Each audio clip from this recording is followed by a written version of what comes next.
beres, nggak ada masalah, lanjut gitu.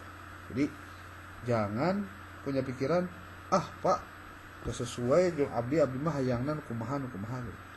Sebab kalau kemudian kamu berpikiran seperti itu terus, repot lah. Sudah kelihatan ya?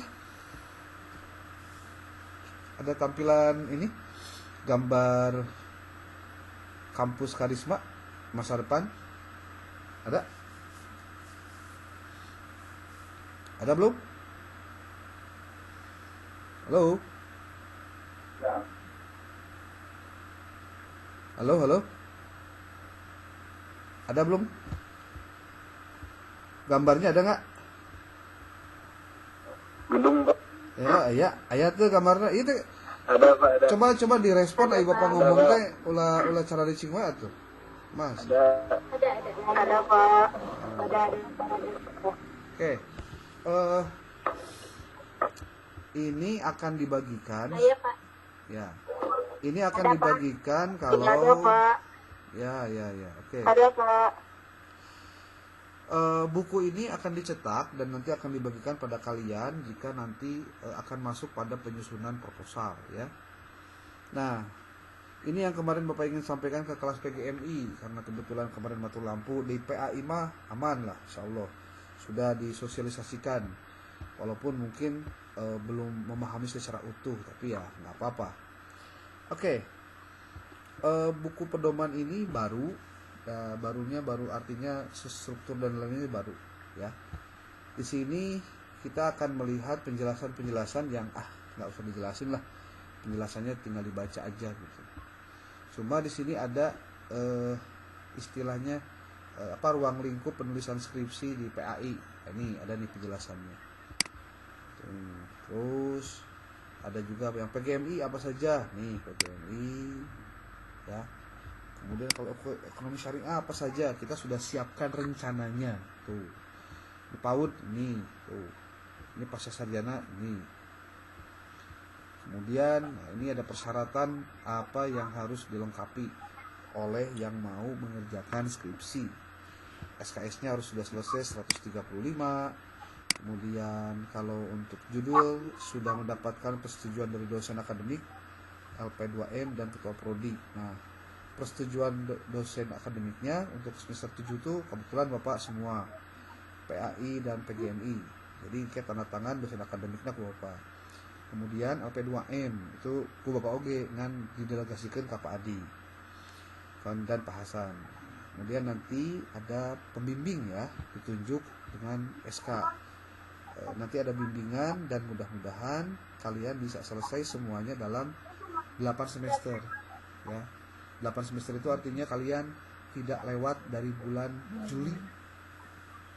Dari bulan Juli atau Agustus. Jadi wisudanya di bulan Agustus teh September bisa menang bisa buka ijazah gitu. Ya. Kemudian nih ada seminar proposal, Bapak ngasih tahu dari sekarang bahwa nanti posisinya kalian akan diminta untuk menyusun PowerPoint. Kemudian nanti akan diminta untuk menjilid proposal kamu sebanyak 2 atau 3 buah ya. 2 buah ya. Nanti 3 buah 2 buah untuk skripsi, 3 buah untuk tesis. Berarti 2 buah nih. Dan itu nanti akan dijadwalkan untuk seminar proposal. Nah, kenapa harus diinformasikan dari sekarang? Biar kamu tidak kaget nanti kok ayeuna mah cenah kudu nyieun PowerPoint-nya, terus engke kudu presentasinya. Nah, itu dari mulai sekarang nih. Cara berpikir lamanya jangan dipakai karena kalian masuk pada kategori paradigma baru gitu. Karena kita punya institusi yang baru juga, maksudnya yang namanya konsep Islamic Educator yang menjadi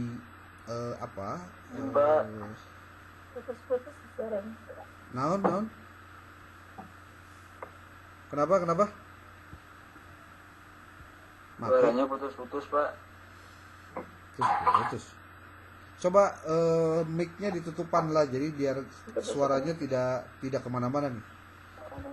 Jadi nanti posisi kalian dalam sempro itu adalah presentasi di depan penguji gitu. Ini nih. Nggak ada, Bu. Kenapa? Coba kayaknya.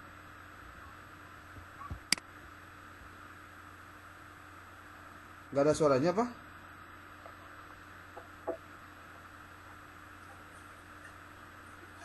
Sekarang ada nggak suaranya?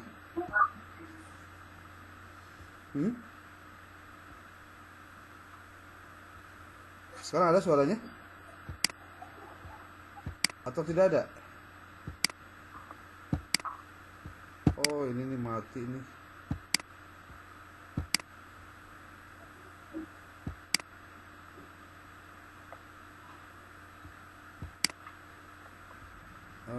Oke.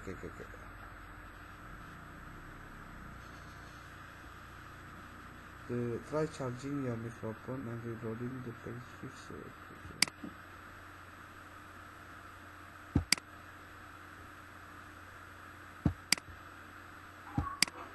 Bapaknya keluar apa? Bukan. Ini nih mic-nya nggak jalan nih. Bentar.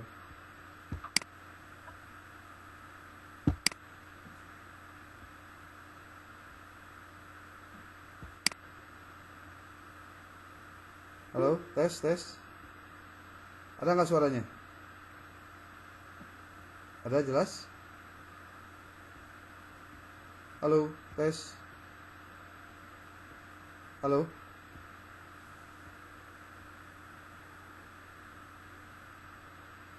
Halo? Ada suaranya nggak?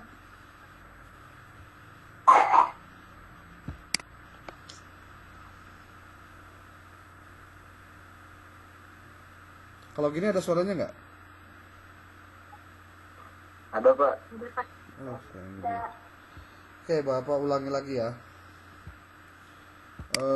Untuk menampilkan slide yang tadi, slide ini nih, bukan slide lah, Word ya. Jadi nanti kalian akan diminta untuk presentasi dari PPT yang dibuat. Jadi dari mulai sekarang selain Word-nya, tapi juga dibuat PPT-nya ya. Oke. Kemudian nanti proposal yang sudah diperbaiki dijilid dan diserahkan kepada sekretaris prodi sebanyak 1 rangkap untuk diajukan ke dosen pembimbing penelitian. Mahasiswa nanti akan diperbolehkan untuk mengajukan dosen pembimbing maksimal 3 orang pembimbing. Nah, keputusan nanti akan ditentukan oleh prodi sendiri, dilihat dari keahlian si dosen tersebut dalam penguasaan materi ataupun juga metodologi penelitian. Nanti mahasiswa akan menerima SK dosen pembimbing dari Kaprodi gitu. Jadi ini bagian dari materi bimbingan skripsi sebetulnya ya. Oke. Kalau ini mah teknis ya. Metodologi penelitian minimal lulus dengan minimal B. Nah, kalau lulus minimal B berarti kamu boleh ikutan seminar proposal. Lamun henteu berarti ya kamu harus lamun C contohnya ya C mah wayahna we berarti kudu ngulang. Mau tidak mau. Atau kamu tuh bisa ngiluan seminar proposal karena syaratnya ditentukan nilainya minimalnya B gitu ya. Kemudian sudah menempuh mata kuliah statistik, itu pastilah karena masa mau penelitian kuantitatif ataupun kuantitatif terutama tapi belum melewati mata kuliah statistik gitu ya. Oke. Kita lewati dulu tentang persoalan sebut nanti wisuda dan lain sebagainya. Kita mau fokus pada materi tentang ini nih, penelitian kuantitatif dan kualitatif yang sudah ditentukan judulnya oleh masing-masing kalian punya judul yang sudah ditetapkan gitu. Nah, sekarang kita bicara tentang apa saja isi proposal teh. Nah, mohon untuk teman-teman di PGMI kemarin Bapak sudah menyampaikan langsung dan sudah menuliskan naon wae kan ya, karena ditulis langsung. Ini hanya menyampaikan saja bahwa yang namanya skripsi itu proposal skripsi itu nanti dibagi 3. Ini buat PAI juga sudah disampaikan ya. Ada bagian awal, ada bagian inti, dan ada bagian akhir atau penutup. Bagian akhir proposal itu ada 2, ada daftar pustaka dengan lampiran. Nah, nanti kalian pada saat menyajikan proposal, dipastikan lampirannya harus ada. Apa saja lampiran yang harus ada itu? 1, ada yang disebut dengan kisi-kisi penelitian. 2, itu adalah lembar untuk instrumen wawancara. Wawancara ke siapa saja? Ya, mungkin ya, tergantung judulnya, tapi kepala sekolah, guru, kemudian siswa, ataupun orang tua murid. Itu bisa jadi bahan untuk wawancara. Dan itu pasti akan beda-beda tuh si instrumennya. Ya. Nah, struktur bagian awal itu ada cover, ada halaman judul, ada halaman persetujuan, dan ada daftar isi, serta ada daftar tabel dan daftar gambar dan daftar lampiran. Itu jika ada. Untuk bagian inti ini ada bagian latar belakang penelitian, kemudian ada batasan penelitian, ada rumusan masalah, ada tujuan penelitian, ada manfaat penelitian, ada penelitian terdahulu, ada kerangka berpikir, hipotesis, dan metode penelitian. Kemudian metode penelitian itu anakan, anak mate, ayah, pendekatan dan jenis penelitian, jenis dan sumber data, populasi dan sampel, instrumen penelitian, teknik pengumpulan data, teknik analisis data, dan tempat dan waktu penelitian. Buat yang kemarin tidak hadir hari Minggu di kelas PAI, tolong catat baik-baik nih, karena ini akan menjadi catatan untuk kalian buat dalam bentuk nanti tulisan. Ini pengembangannya. Kemudian bagian akhir proposal penelitian kuantitatif itu ada daftar pustaka dengan lampiran. Nah, Bapak juga mengingatkan nih pada semua. Halo, yang bocor tolong dikeluarin ininya matiin. Yang paling penting dari semua yang disampaikan itu adalah bahwa kamu harus menelaah artikel dan penelitian yang lain minimal 20 buah per artikel, dan artikelnya 20 buah, skripsinya 20 buah. Sesuaikan materinya dengan materi yang terdapat di dalam judul kalian. Tentu judul yang revisi tentunya. Ya. Dalam rangka apa? Untuk mencari research gap dan novelty tentang tema yang akan diusung itu. Itu dilakukan sebelum nulis, Kade. Ya, sebelum nulisnya kudu mempersiapkan diri referensinya, menyiapkan dulu kerangka outline-nya gitu. Tong ujug-ujug jeger tapi riweuh gitu. Ya. Ini adalah untuk kuantitatif. Sementara untuk kualitatif nanti ada di halaman berikutnya, khusus sound nih. Kalau kita lihat di navigation pane di sini, ini ada di sini nih.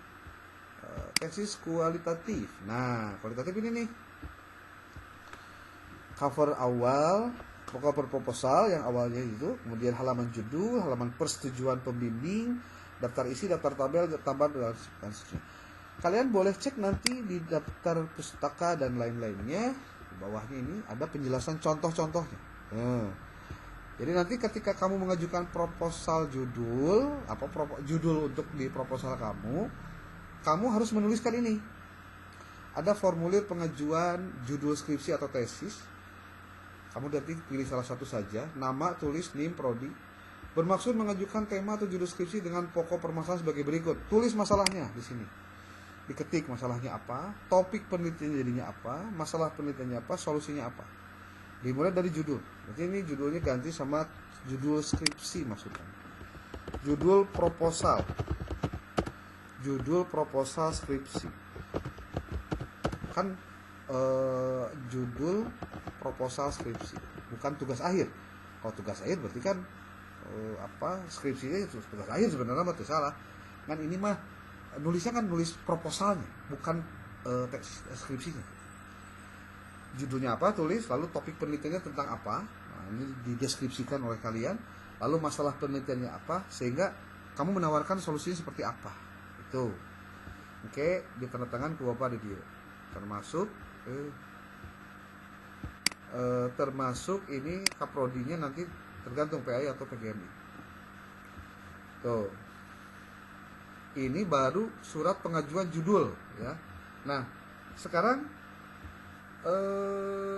yang 3 kemarin harusnya kan diisi ini sebenarnya diisi. Surat permohonan pengajuan judul skripsi atau tesis. Ini pengajuannya. Ada kamari udah ya, berarti ini dilewat aja. Yang penting ini tetap dilakukan. Kalau ini khusus untuk formulir 1. Kemudian nanti juga kalau pada saat setelah kamu melakukan bimbingan menyelesaikan revisi di proposal, setelah beres kamu melakukan sempro seminar proposal, maka nanti kamu harus menuliskan formulir pengajuan SK bimbingan. Nih, ajuan tim pembimbingnya siapa saja. Nanti yang dipilih mah cuma 2 kok, tidak semua ya.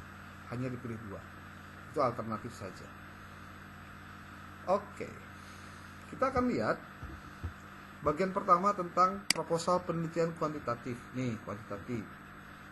Ada latar belakang penelitian, ada batasan penelitian. Kemarin Bapak sudah memberikan sebuah sebuah contoh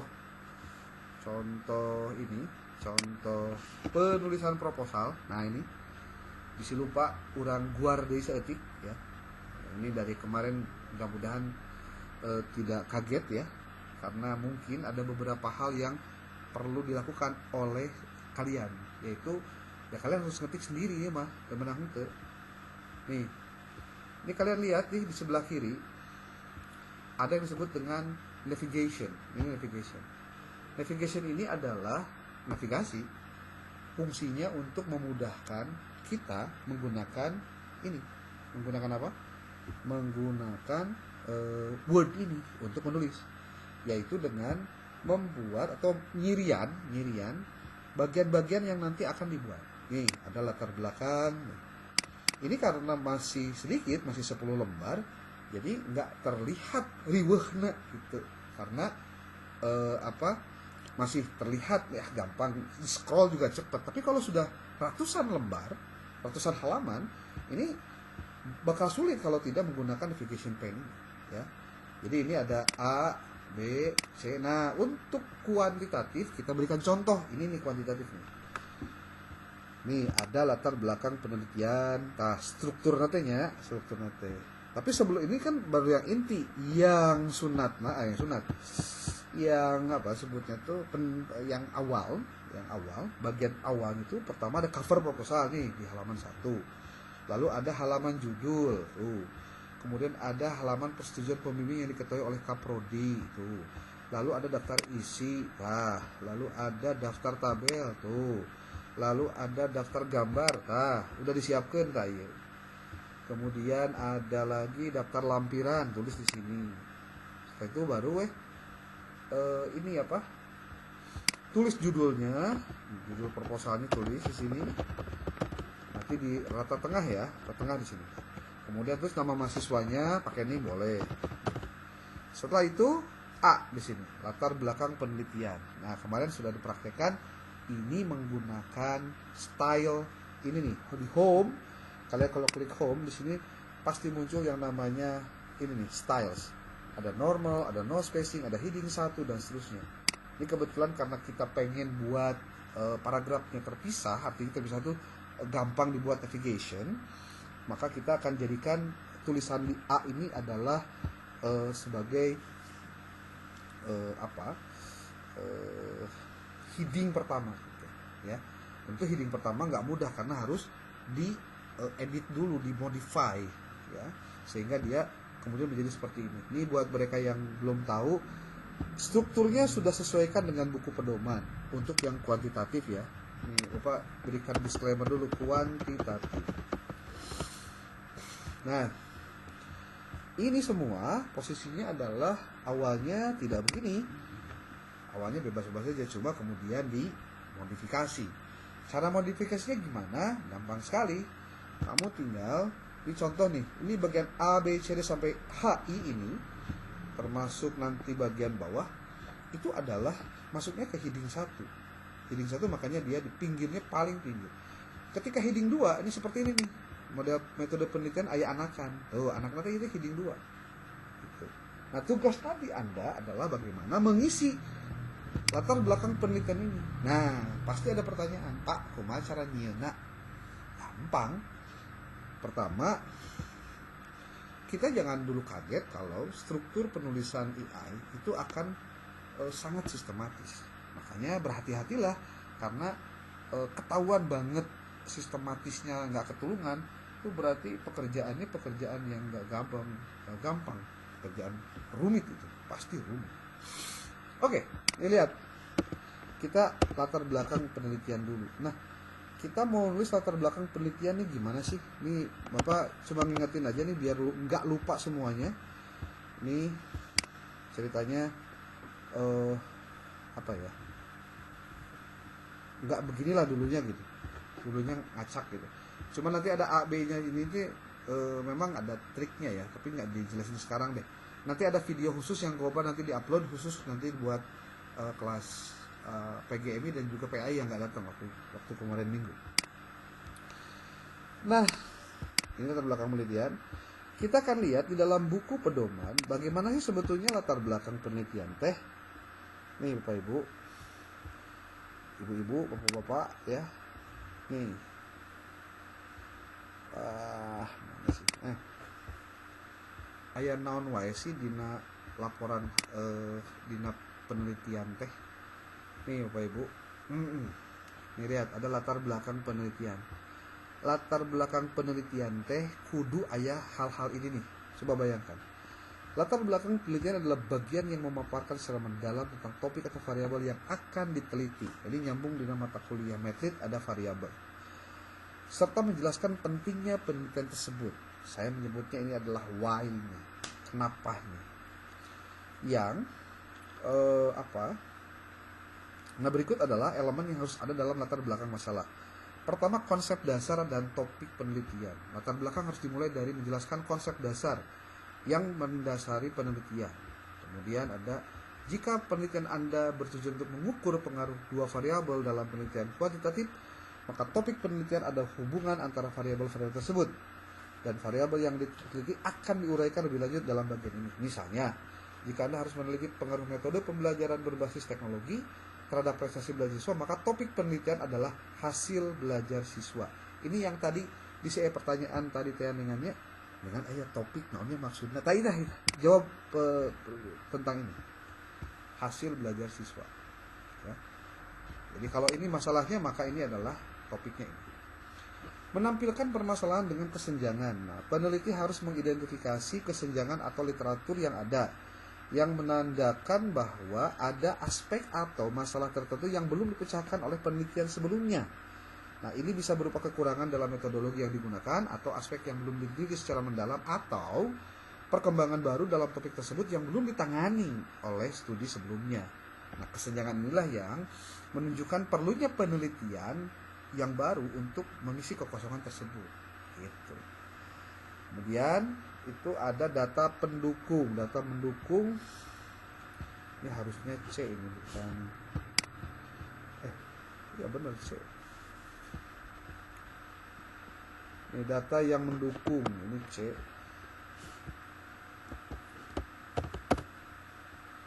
Data yang mendukung. Data yang mendukung adalah bukti yang relevan yang memperkuat urgensi dan relevansi penelitian. Data ini dapat berasal dari berbagai sumber seperti hasil wawancara, survei.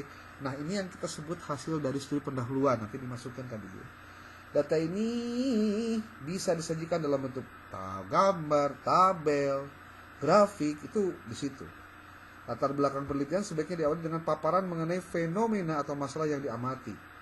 Peneliti menyajikan data studi pendahuluan dalam bentuk tabel atau grafik. Nah, ini yang harus sama ya. Ini semuanya harus sama. Jadi nanti kalau dalam penyusunan proposal khusus di latar belakang tidak sesuai dengan buku pedoman, pasti kita akan balikin lagi untuk kemudian dia revisi sebelum dia diberikan kepada pembimbing. Contoh kalimatnya adalah ini contohnya. Data hasil survei yang dilakukan 5 sekolah di Kota Bandung menunjukkan bahwa 60% mengalami kesulitan dalam kebutuhan yang menggambarkan metode. Artinya betul-betul dinampakkan naon masalahnya sih sebenarnya. Kemudian menunjukkan alternatif solusi atau dugaan. Kira-kira apa sih yang harus dilakukan? Itu yang disebut dengan hipotesisnya.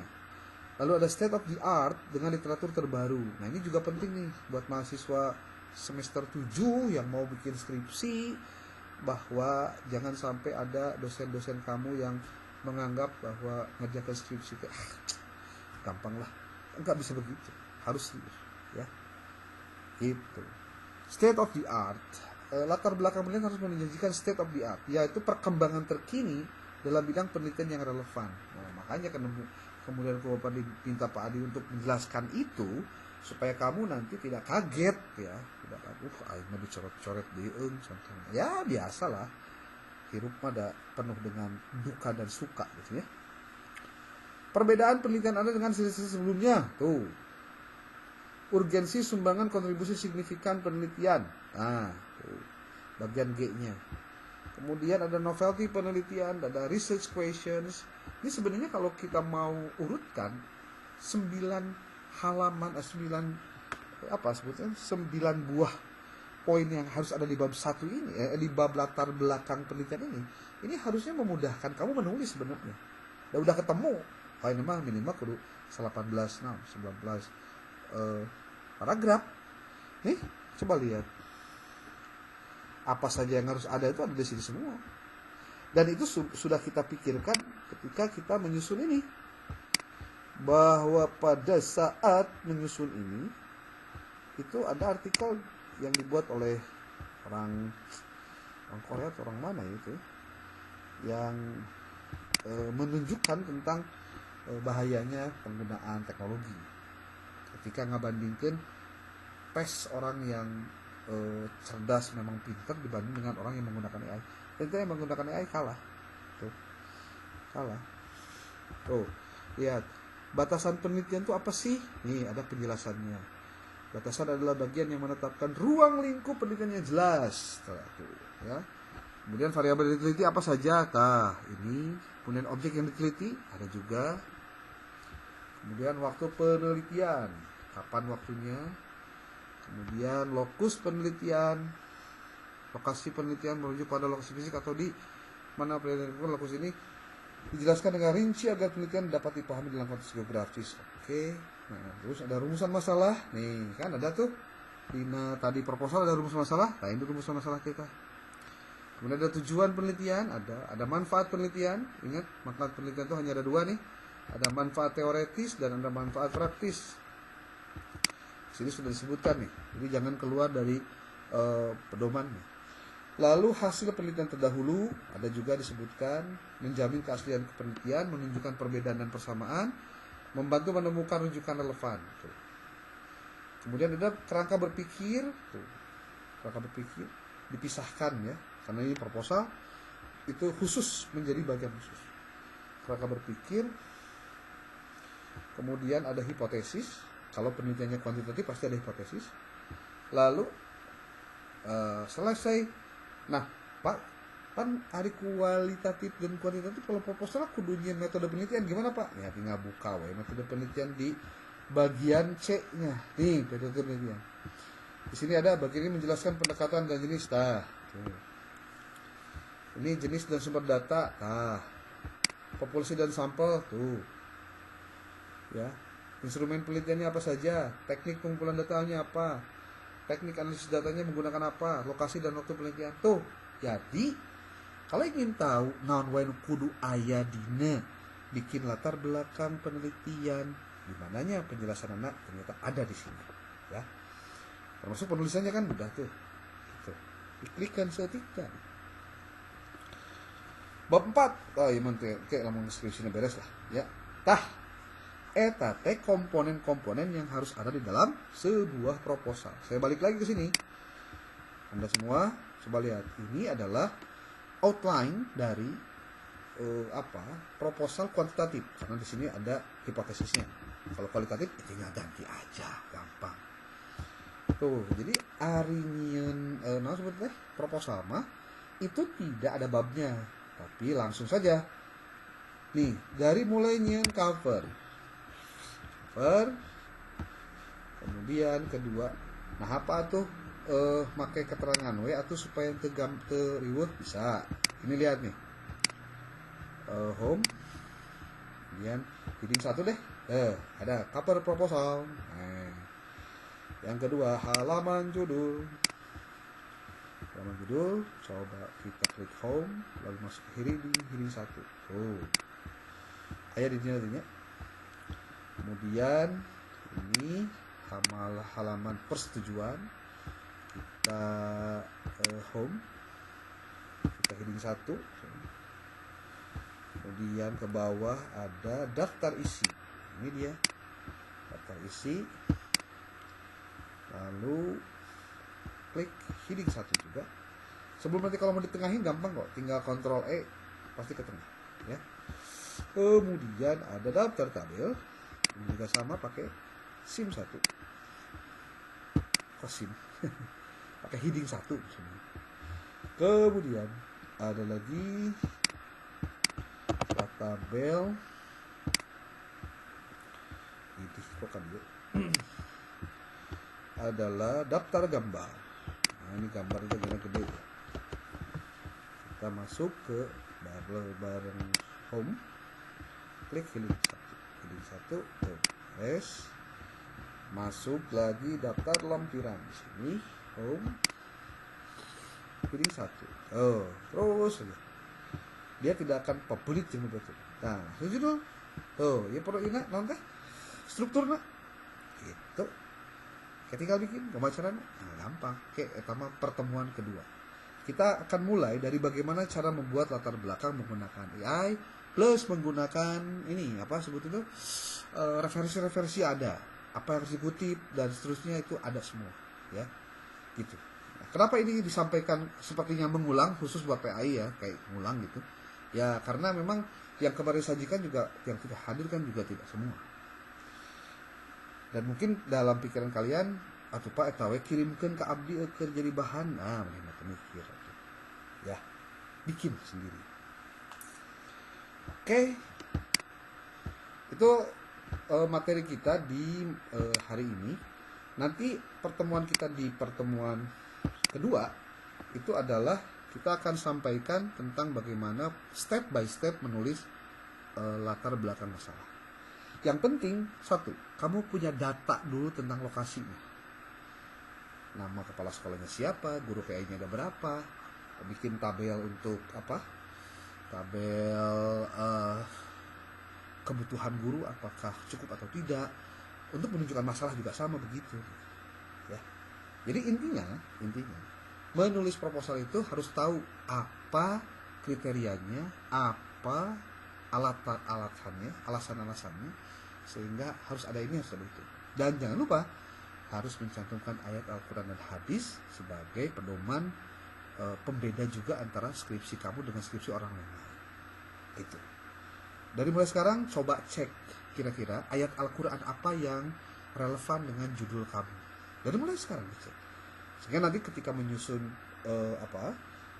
proposal, kamu sudah menyiapkan apa penjelasan para mufasir terkait dengan hadis atau ayat Quran tersebut, sehingga nanti dia tidak hanya ditempel doang tapi tanpa penjelasan, itu clear. Jadi harus ditempel tuh bareng harus dijelaskan gitu ya. Ayat Qurannya carilah 1 atau 2 buah, hadisnya juga sama, yang itu menjadi bagian dari landasan teologis. Landasan teologis. Jadi bukan sembarangan mencantumkan ayat Quran dan hadis kan. Makanya nanti ayat Quran dan hadis yang kamu kuasai itu bisa jadi pertanyaan untuk penguji. Contoh, coba bacakan Bu, coba bacakan ayat Quran di halaman sekian tuh, bab 1. Coba terjemahkan, coba jelaskan maksudnya naon. Terus naon hubungan anak ayat eta jeung judul kamu. Eta tuh pasti kadinya ayat eta. Ulah kieu nampilkan ayat Quran, tapi tidak ada hubungannya dengan tema skripsi. Ngapain? Keliru itu. Kamu teh mah, nah iya kejadiannya. Der teh nulis nanti mah, teu make sakal, teu make harokat. Gundul kan?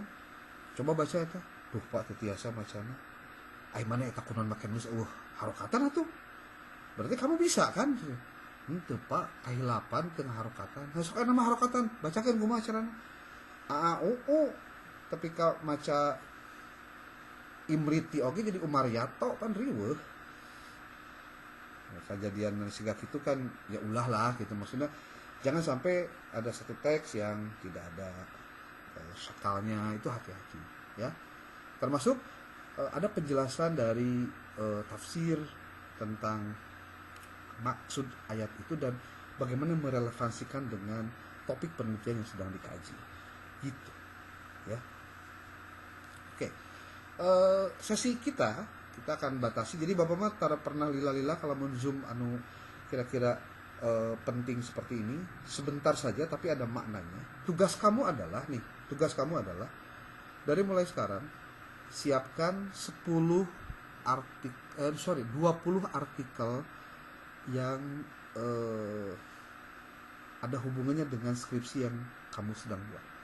Kemudian 20 skripsi untuk nanti kamu bedah skripsi itu dan kamu cari apa perbedaan antara apa yang sudah diteliti orang lain dengan apa yang akan kamu teliti. Catat baik-baik, ulangi. Kamu kumpulkan dari mulai sekarang skripsi 20 buah, artikel jurnal 20 buah yang berhubungan dengan tema penelitianmu. Dalam rangka apa? Itu dalam rangka dibuat istilahnya ada istilah menyusun tabel anotasi. Nanti tabelnya akan Bapak kirim ke PJ, nanti diasupkan kadinya, sehingga nanti kamu akan bisa membuat pernyataan bahwa riset saya, penelitian saya, sesuatu yang belum pernah dilakukan sebelumnya. Karena setelah saya membaca 20 artikel, 20 skripsi, didapatkan bahwa ternyata belum ada yang mengawasi persoalan ini. Nah, berarti kan itu novelty-nya, kebaruan itu. Gitu. Ya. Oke, ada pertanyaan silakan. Itu baru sesi 1, baru sesi 1. Minggu depan atau bukan minggu depan lah, dalam beberapa hari ke depan, entah malam Kamis atau entah malam Jumat, nanti kalau Bapak dikasih tahu, kita akan coba bahas tentang step by step penyusunan proposal. Tugas kamu mah hasil dari studi pendahuluan, apa yang kamu dapatkan itulah yang nanti akan diolah untuk dijadikan sebagai bahan penyusunan latar belakang penelitian. Gitu. Oke, tolong ditulis oleh PJ yang tidak hadir hari ini di grup, yang tidak hadir saja. Sok, Kubai, Ratu, sama siapa? Nurul ada nggak?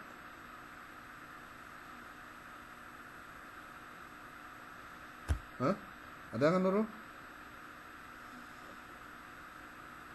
Kalau nggak ada Nurul, coba di PAI bantulah siapalah. Ya, Jibril bantulah tenan-tenan. Ya. Yang tidak hadir ini siapa aja gitu. Sok dicek dulu. Kan PAI mah ya 2 kelas itu teh kan, PAI reguler sama karyawan.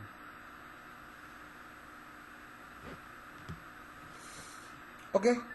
Kita stop dulu. Kalian juga perlu istirahat sambil mencari-cari sekarang 20 artikel dan 20 skripsi yang berhubungan dengan tema penelitian kamu. Dan jangan lupa, waktunya dibatasi. Hanya 5 tahun terakhir. Jadi hanya 2020, 2021, 2022, 2023, 2024. Hanya 5 tahun terakhir. Ulangi ya. Kamu cari artikelnya yang 5 tahun terakhir sebanyak 20 buah. Fungsinya untuk apa? Membedah latar belakang yang dibuat oleh orang lain untuk kita ketahui bagaimana caranya menganalisis dari riset-riset terdahulu. Gitu. Oke, terima kasih atas kesempatannya. Kalau tidak ada pertanyaan, oke ya. Ya, silakan. Silakan. Ada yang bertanya boleh? Coba itu ada 2 device itu biasanya masukin, matiin 1 coba. Untuk yang skripsi 20 sama artikel 20 itu, misalnya kan kita tentang hasil belajar topiknya. Iya. Berarti X sama Y-nya kan nanti beda. Bisa nggak kalau misalnya di skripsi itu hanya memuat tentang hasil belajarnya aja, tapi misalnya di X-nya itu di skripsi lain gitu, yang ada X-nya yang kita ambil. Boleh, nggak apa-apa. Tidak perlu harus persis sama gitu nya jeung judul orang gitu. Tapi lihatlah mana yang menjadi topiknya gitu. Makanya kalau di penelitian kuantitatif lihat Y-nya. Halo. Jadi lihat Y-nya. Y-nya itu apa? Ya faktor Y-nya gitu. Kemudian yang kedua, pastikan juga kamu tidak mengamati, kecuali benar-benar diamatinya si naskah nate mana tesis, mana skripsi, mana artikel jurnal gitu. Dibedakan, maksudnya dibedakan. Komponennya silahkan saja yang diteliti, yang penting topiknya yang diambil. Tapi jangan lupa, kalau misalkan kamu hasil belajar contohnya, itu hasil belajar di mana? Di MI. Berarti kalau hasil belajarnya kamu ambil dari pelajaran PAI SMA, berarti nggak nyambung tuh, gitu maksudnya. Jadi harus yang selevel, kadek. Cari yang satu level, tidak boleh yang beda level. Contoh, kamu penelitiannya MI, tapi kamu mencari prioritasnya di SMA gitu. Itu tuh ngaco tuh, salah tuh. Walaupun sama-sama mempelajari tentang matematika, contoh kamu ingin mengkaji tentang pembelajaran matematika di MI. Pas gitu kebenaran aya riset matematika di SMA bisa dipakai gitu. Nyanta tuh. Kenapa? Karena materi PAI materi matematika di MI dengan matematika di SMA ya beda gitu maksudnya. Jadi kudu salevel jeung temanya sama. Paham tuh? Salevel. Supaya apple to apple gitu, ngabandingkeun teh genah gitu. Ya. Oke. Ayeuna mah tugasna sok tayangan 20 artikel skripsi, 20 skripsi dan 20 artikel jurnal yang berhubungan dengan penelitian kamu. Terutama faktor Y-nya. Ya. 5 tahun terakhir kan dari mulai 2020. Jadi lamun 2018 dihitung. 2020, 2021, 2022, 2023, 2024. 2025 tong waka dihitung. Karena 2025 na can beak gitu. Oke, lamun beak kakarek bisa dihitung. Oke, itu saja untuk hari ini. Terima kasih yang sudah hadir. Semoga bermanfaat. Persiapan saja. Semua yang dilakukan adalah dalam rangka mempercepat proses kamu selesai kuliah. Kecuali lamun kamu hayang jadi donatur tetap STI Karisma. Heg, lila ge di kampus tina naon. Ngan bayar we tuluy-tuluy ya. Pokoknya nu tara kuliah, nu teu ieu berarti dia harus jadi donatur tetap STI Karisma. Akan diberi SK menjadi donatur tetap STI Karisma. Lamun anu mung beres tahun ayeuna. Oke, terima kasih. Billahi taufiq wal hidayah. Assalamualaikum warahmatullahi wabarakatuh.